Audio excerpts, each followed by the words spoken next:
तर नमस्कार मंडळी, आज तो क्षण आला होता आणि फायनली आम्ही तिथे जाण्यासाठी निघणार होतो. तर तुम्ही म्हणाल ही कशाबद्दल बोलतीये? तर ना आम्हाला सुट्टीमध्ये कुठेतरी बाहेर फिरायला किंवा दर्शनासाठी जायचं होतं. तर मग आम्ही सर्वांनी मिळून ठरवलं की आपण एकविरा देवीच्या दर्शनासाठी जाऊया. मग काय, आम्ही निघालो ना लगेच एकविरा देवीच्या दर्शनासाठी.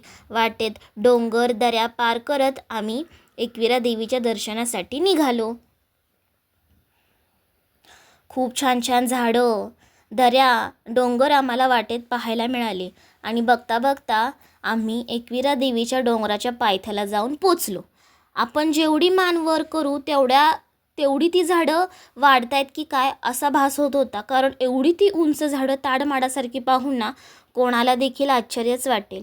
आणि मग आम्ही हळूहळू चालत देवीचा डोंगर चढायला सुरुवात केली. वाटेत नेहमीप्रमाणे आपल्याला मिठाईची, खेळण्यांची, फुलांची अशी दुकानं पाहायला मिळाली आणि जाताना एकविरा पाच पायरी पादुका याचे दर्शन घेतले. आणि त्यानंतर आम्ही ज्या व्यक्तींना गड चढवत नाही मोठा असल्यामुळे, त्यांना एकविरा देवीचे दर्शन खाली देखील घेता येते, ते दर्शन आम्ही घेऊन गड चढायला हळूहळू सुरुवात केली.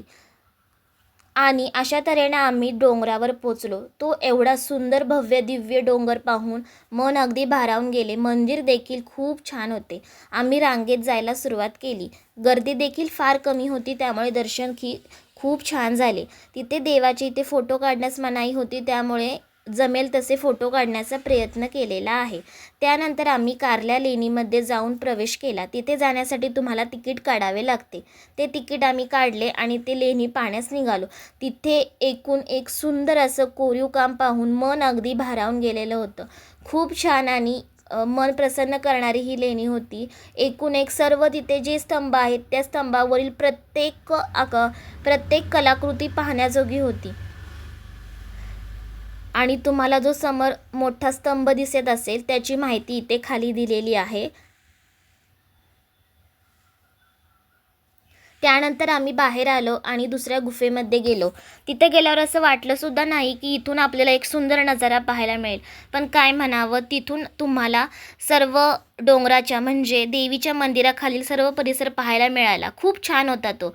तुम्ही एकदा नक्की जाऊन बघा.